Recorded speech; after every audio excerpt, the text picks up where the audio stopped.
ರೇಣುಕಾ ಸ್ವಾಮಿಯವರ ಹೆಂಡತಿ ಧರ್ಮಪತ್ನಿಗೆ ಒಂದು ನ್ಯಾಯ ಕೊಡಿಸ್ಬೇಕು. ಯಾಕೆ ಅಂದರೆ 3 ತಿಂಗಳ ಗರ್ಭಿಣಿ ಅಯ್ಯಮ್ಮ. ಯಾವುದೇ ಕಾರಣಕ್ಕೂ ಅವಳು ವಿಧವೆ ಆಗೋಂಥ ಒಂದು ಮನಸ್ಸಿನಲ್ಲೂ ಅವಳು ಕಂಡಿರಲಿಲ್ಲ. ಅವಳು ವಿಧವೆ ಆಗಿದ್ದಾರೆ. ಪಾಪ ಆ ಮಗುಗೆ, ಇನ್ನೂ ಹುಟ್ಟೇ ಇಲ್ಲದ ಮಗುಗೆ ಒಂದು ಭವಿಷ್ಯ ಇಲ್ಲದೆ ಇರೋಂಗೆ ಆಗಿದೆ. ಈ ಹಿಂದೆ ನಿಮ್ಗೆ ಗೊತ್ತಿರ್ಬೋದು, ಗಂಗಾಧರ್ ಮೂರ್ತಿ ಅವರು ಒಂದು ವರದಿಗಾರರಾಗಿದ್ದರು. ಇಲ್ಲೇ ಹಲವಾರು ರಾಜಕೀಯ ಕಾರಣಗಳಿಂದ ತೀರೋದ್ರು.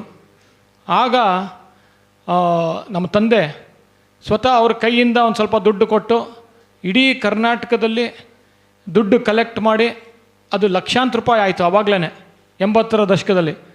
ಅವ್ರಿಗೆ ಅವರ ಸಂಸಾರಕ್ಕೆ ಒಂದು ಒಳ್ಳೆ ಆರ್ಥಿಕವಾಗಿ ಅಟ್ಲೀಸ್ಟ್ ಒಂದು ಹೆಲ್ಪ್ ಆಗಲಿ, ಅವ್ರ ಭವಿಷ್ಯ ಕಟ್ಕೊಳ್ಳಿ ಅಂತ ಮಾಡಿಕೊಟ್ರು.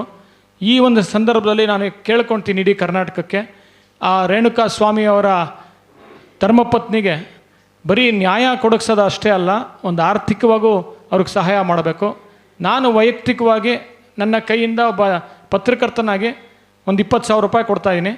ಅದ್ರ ಜೊತೆಗೆ ಯಾರು ಮುಂದೆ ಬಂದು ಆ ಎಮ್ಮಂಗೆ, ಪಾಪ ಆ ಮಗುಗೆ ಇನ್ನೂ ಭವಿಷ್ಯ ಇಲ್ವೋ, ಆ ಭವಿಷ್ಯ ಕಟ್ಕೊಡೋಣ ಅಂತ ಕೇಳ್ಕೊತೀನಿ. ಅದು ಬಿಟ್ಟು ಬೇರೆ ಎಲ್ಲ ನಾನು ಆಗಲೇ ಇವಾಗ ಉತ್ತರ ನೀಡಿದ್ದೀನಿ. ನನ್ನ ಅದ್ರ ಬಗ್ಗೆ ಯಾರು ಮಾಡಿದಾರೋ ಇನ್ನೂ ಇನ್ವೆಸ್ಟಿಗೇಷನ್ ನಡೀತಾ ಇದೆ. ಅದನ್ನು ನಾನು ಈ ಹಂತದಲ್ಲಿ ಮಾತಾಡೋಕ್ಕೆ ಇಷ್ಟ ಇಲ್ಲ.